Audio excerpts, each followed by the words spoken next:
Assalamualaikum warahmatullahi wabarakatuh. Saya Joko Samudro, kali ini sedang berada di Masjid Agung Surakarta. Di sini saya akan menjelaskan sedikit tentang keterkaitan Islam dan Jawa di masjid ini. Mari kita simak bersama. Keberadaan Masjid Agung Surakarta tidak bisa dilepaskan dari perjalanan panjang sejarah Keraton Kasunanan Surakarta Hadiningrat. Masjid Agung dan Keraton Kasunanan laksana pena dan tinta yang sulit dipisahkan dalam menuliskan bagian catatan sejarah Islam di Indonesia. Pada riwayatnya, Masjid Agung Surakarta seperti juga keraton memiliki ikatan historis dengan dinasti Mataram Islam. Di buku beberapa studi mengenai sejarah Islam di Indonesia awal abad ke-20, G.F. Bizer menuliskan bahwa penganut agama Islam di Indonesia membangun masjid dengan corak yang khas, sangat berbeda dengan corak masjid negara lain.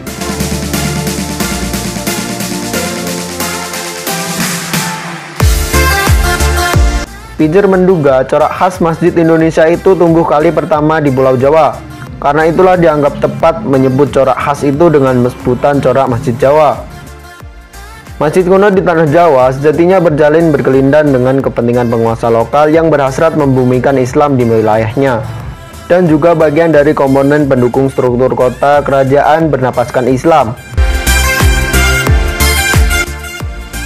Konteks kerajaan lokal Jawa, masjid bukan sebatas sarana ibadah, namun bagian dari pusaka termasuk Masjid Agung di Surakarta yang dibangun pada masa kekuasaan Pakubuwono II 1745 sampai 1749 itu.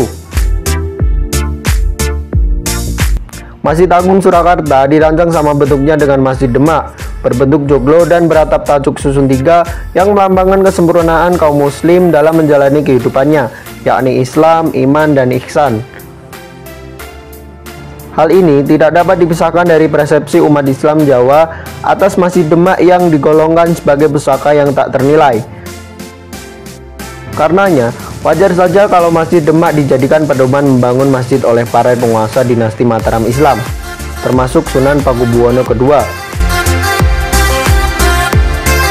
Demikian sedikit penjelasan dari saya tentang keterkaitan Islam dan Jawa di Masjid Agung Surakarta. Kurang lebihnya mohon maaf. Wassalamualaikum warahmatullahi wabarakatuh.